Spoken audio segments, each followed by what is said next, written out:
Hello everyone and welcome back to another video. So in today's video I'm going to show you how to fix audio slider not working on ladder. So if the audio slider isn't working actually in the app, like volume won't change, stack, or not responding, it's usually a mix of iPhone audio settings, Bluetooth conflicts, or a temporary app glitch. So actually guys, I do really advise you at first to use your iPhone volume buttons first, okay? So sometimes the in-app slider is overridden, so just press the physical volume buttons while audio is playing.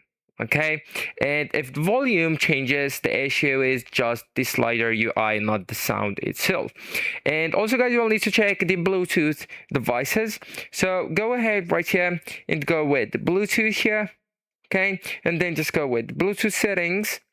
And here you will need to disconnect the headphones speakers you are not using. Okay, so the audio can be routed elsewhere and making the sliders seem broken. Okay, and also guys, I really advise you to disable the silence mode. So flip the side switch or check control center, because silence mode can interfere with certain app audio controls. Okay, and actually guys, you can check the in-app audio mix. So ladder often has the coach voice versus music balance, so try moving both sliders if available, not just once. And as the last fix, I really advise you to force close and reopen the app. So to do that, just swipe up from the bottom of your phone and then just go and swipe up the app, so that way you will be removing it completely from your phone, and then or from the background of your phone or the app that's running on the background, and then just reopen it and test again.